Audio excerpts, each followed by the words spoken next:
Heç fikir vermisiniz? Restoranlarda, masalarda niyə yalnız duz və qara istiot olur?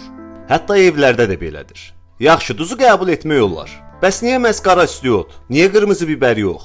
Bu sualın cavabı tarixə dayanır. 14-cü Ludovik dünya tarixində ən uzun müddət taxta qalan böyük fransız kralıdır. Ləqəbi Günəş kralıdır. Ludovikin 72 il taxta qalması onun hakimiyyət dövründə çoxlu hekayələrin yaranmasına səbəb oldu. Elmə, incəsənətə aşiq olan 14-cü Ludovik bu sahələrdə bir çox işlər görürdü. Fransanı və fransız mədəniyyətini bütün dünyaya sevdirirdi. Məşhur Versal sarayını tikdirdi. Bununla kifayətlənməyib Fransız Elm Akademiyasını qurur və burada tibb sahəsinin inkişafına dəstək verir.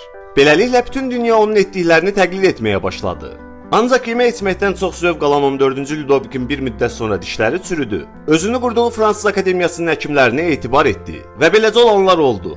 Diş həkimləri kralın bütün dişlərini çəkdilər. Bununla da kifayətlənməyib səhvən kralın damaq dərisini də çıxartdılar. Kral ömrünün son 40 ilini heç bir bərk qida yeyə bilmədən yaşamalı oldu. Hətta fransız mətbəxindən dünyaya yayılmış bir çox püre və əzmələr də kralın aşpazları tərəfindən onun yeyə bilməsi üçün hazırlanmışdı. Dişləri olmayan Ludovik yemək yeyəndə çox səs çıxardır. Həm çeynəyə bilmək, həm də dadını hiss etmək üçün. Amma damaq dərisi də olmadığına görə yeməyin dadını tam ala bilmirdi. Buna görə ala bildiyi azlı dad ədviyyatlarının ləzzətinə qurban verməmək üçün yeməklərinə yalnız duz qoyurdu. Əlavə olaraq çox az miqdarda qara istotun istifadə edilməyinə də icazə verirdi.